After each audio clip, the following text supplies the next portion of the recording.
Hey guys, in this video we will create a simple React starter. Along the way we will set up Webpack and Webpack-dev-server for hot reloading, and we will also be setting up Babel for some ES6 and 7 features. Let's get started. Just open a terminal. First we will do npm init. You can just enter 12 of these. Then we can install our dependencies, in this case only React and React.DOM. So we'll do npm install React, React.DOM, and add the save option. Now we can add the development dependencies.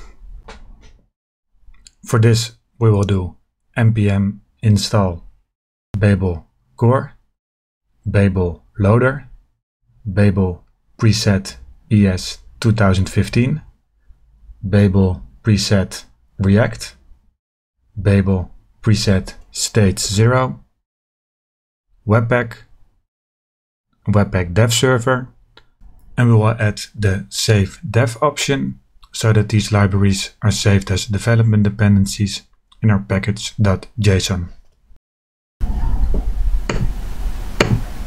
Still on our terminal, we will use the touch command to create our new files. So we'll do touch followed by index.html, main.js, app.js with a capital A because it will be a React component, webpack.config.js for a Webpack configuration file, and .babelrc file for our Babel options. Let's open our editor. Well, we have a lot of files we have to configure. We can start with index.html. We'll just give it a simple title, whatever you like. You can call it React ES 2015 starter. We have to add a div as an anchor point for a React app. You can just give it an ID of app. And we'll add a script tag with a source of index.js, which is our bundled Webpack file. So now we can set up our webpack.config.js file. The Webpack configuration file is a simple JavaScript object which will be exported. First we will define our entry file. This is our main.js file. Secondly, we will define our output option. It takes a JavaScript object. The path we will set to root, and the file name is index.js. This is also the file that our index.html is importing in a script tag. Then we will set up our dev server. It's also a JavaScript object where we will set inline to true for hot reloading, and we will define our port, which we can choose. Next we will set up our module option, which is also a JavaScript object. Then we will define our loaders, which will be an array of objects. Here we will only define the loader for JavaScript files, but here is also the place if you want to load CSS or less files or whatever. First we will define our test, which is a regex, which we will define as .js, so that it will only load JavaScript files with the selected loader.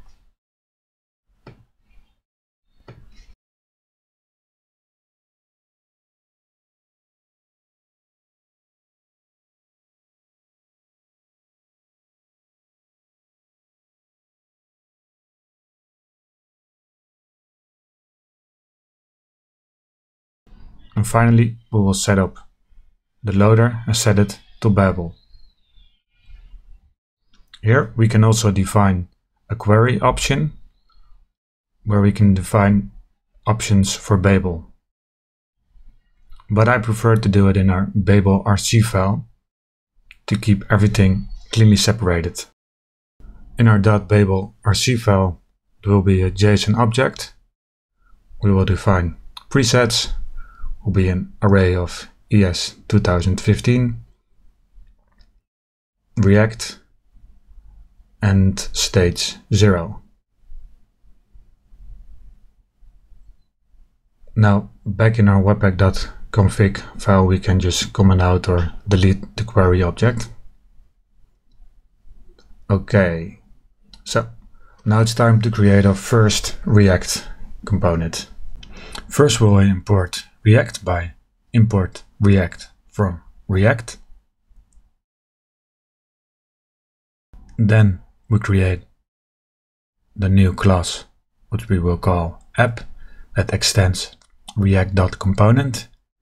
And in this component we will only define the render function, and this render function returns a h1 React element, which we will give a title, whatever you like. And finally, let's export it to make it available for our main.js.